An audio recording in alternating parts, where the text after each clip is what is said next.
Right, I'm just going to cover the grips here that we use with the tracker knives. This knife here is the Origin STV tracker and it comes with a saw on top. So some of these blades won't have a saw, or your tracker might not have a saw. Okay, so but basically all the grips are the same. So I'd like to start off with the mid grip, and this is the middle of the handle, and your hand just comes over the top and surrounds the whole of the handle. This is probably the most common grip when walking about using your knife. Okay, so the mid grip, finger choil, and my hand fits in here. Your blade might not have that, okay, but what you can do is bring your hand to this position here in front of it, and this is the foregrip. In this particular model I do have the large finger groove here, or for the index finger, so this is my foregrip. Next one is to the rear, and is the rear grip used for chopping. Change my hand position from here to two fingers like so. This is the Luco grip. It's basically the same position, but we're only holding it with the index and the thumb, and we would chop like this. Okay, and this has allowed us to throw more weight forward when it comes to chopping in the rear. The next one is when we put our pinky through the lanyard, twist the knife, and then we grip it, and you can see that the paracord is wrapped around my finger. This allows us to grab the blade at the very end down here, and gives us a pivot point here and a long lever to increase the chopping efficiency of the blade by simply wrapping it around your finger. And all you do is spin it round and take it off. Only use that occasionally, and it's usually for chopping through stuff as big as this, as these knives have that type of capability.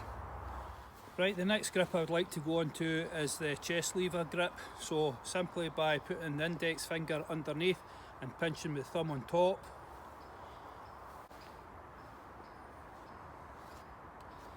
and how this would work as we would use our back muscles, our rhomboids, and pull our shoulders together and extend our chest out. Place the knife on the material we're cutting, in case it's a stick, like that. So pulling the shoulders together, and then just extend the chest and pull, and this is your chest lever cut. And you can just use your back muscles and the chest and the upper abs to assist the knife when it comes to cutting, just by extending out like so. Some knives will have a thumb scallop here, and you can get your thumb on there. This one is just shaped and contoured, and it does the same job basically. And all we do is get in here and use your back muscles and pull. Right, the next grip I'd like to go over is the reinforced thumb grip, and it's used for detail work, and I'll show how that goes. So just place, like on this knife, your finger in the index, thumb on top of the spine of the knife, and come up the front. I'm going to be using the chopping section for this, and what we do is place the knife onto the material that we want cut, and we use the thumb there just to reinforce the push, and it just pushes the material away. We're actually using this thumb to push the top of the blade, okay, just like that. And this hand here basically just stabilises the knife to allow the thumb to do its job. What I'd like to go over is the reinforced thumb again, but this time we're going to be using the draw section on the tracker, and we're going to come down here, and this is for close-up work. Just the thumb up here. This knife here has got a saw, and it's got a saw guard on it. Yours might not, so put a pair of gloves on for just safety, because it can be quite uncomfortable. Again, place the knife on the material we want cut, finger, the index finger on the choil, and then push again with this thumb here against the material.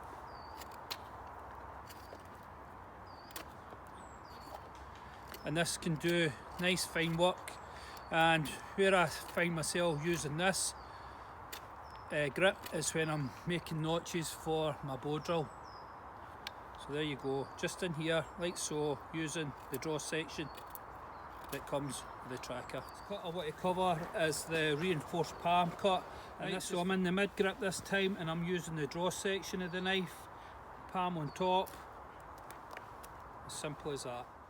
Right, the next grip I'd like to go over is the forward pinch grip, and we just hold the knife like a pen or pencil, and this is for fine detail work in crafting pieces of wood or scoring bone, and you just use it like so, scraping back and forth, or you can screw into the wood and create holes like you would do with your bow drill. Okay, but it's for fine detail work, and I use it every now and again. You can use this for scoring bone as well. I'm just scoring out this piece of bark here, just to give you a shape, to give you an idea, but this is for your crafting and fine detailed work. Right, and that's how you would hold that. Right, the next grip I'd like to go over is a grip we use for sawing, and the edge is usually facing up, and we would saw through the material like so. I use my thumb on the choil here. Some of your knives might not have it, so you'll need to pinch on the front. Okay, but just hold it in a reverse mid grip, and what I'm going to do is I'll just saw through this piece here, and I'll show you it getting used on its side. So I'm going to use it with my other hand to help reinforce, just like this.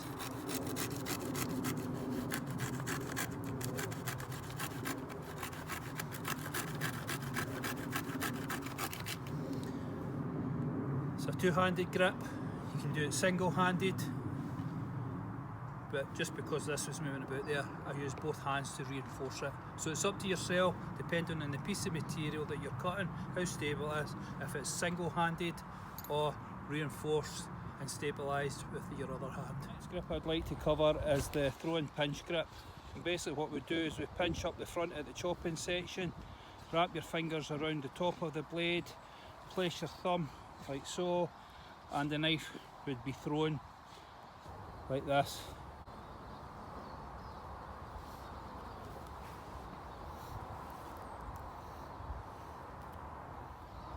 The next grip I'd like to cover is the reverse grip, which is usually associated with fighting with knives. All we do is we place the hand in the mid grip.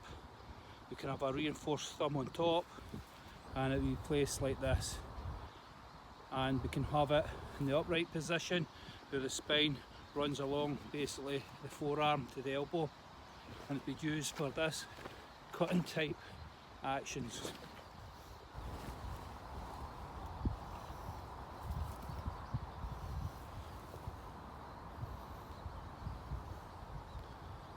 The thumb reinforced at the top here. The next grip I'd like to cover is the old hammer grip, or what I call the mid grip. So the hammer grip is just like a hammer, it gives you this hammer action. But it's the middle of the knife, and I associate the hammer grip more with fighting again. So this is why I changed it to the mid grip. But a lot of you would have known this grip in the past as the hammer grip or the sabre grip. Again, this can be associated with fighting techniques with these knives. The next grip I'd like to cover is the chef's chopping grip, and all we do with this is we pinch the knife up here at the chopping section, chop like this. You can have the index finger on top, fine chopping task, and this is the chef's chopping grip, usually used when chopping and slicing and dicing food. Okay, with the index up here, this also can be used for skinning material like a hide. The index finger would be held up here, and you would just slice into the material like this, or gut or skin the material using the chef's pinch grip. Another thing we can do to help you assist with the chef's chopping technique to take a bit of weight out of the handle is get yourself a piece of short cord or paracord, put your hand through like so, get back into the pinch grip. Move this up your wrist to where you're happy with it, and there you can see this takes the weight of the handle away from you and lets you work doing fine tasks, slicing, chopping with this assisted chef's pinch grip. Piece of short cord I find works best for me, gives a bit of slack, and you've always got it at hand, just swinging there, easy to grip. The assisted chef's grip with a piece of paracord on the end through the lanyard hole if your knife has one. Just move it up to where you like it, hand on top, and that gives you maximum control over the blade using this method.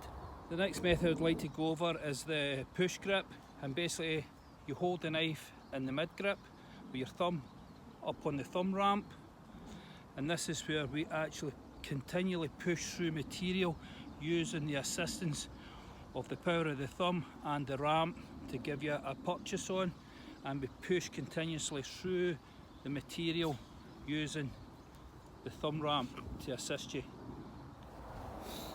The next grip I'd like to go over is the E.G.O, and again this grip here is normally associated with fighting. It'd be held in the reverse grip with the edge pointing out. I hope you can get this on camera here because I'm standing on a slope while I'm doing this. Right, so we're in the mid grip again with the thumb reinforced at the rear of the knife, tip pointing towards the enemy, and you stab out like so. And this is the E.G.O grip.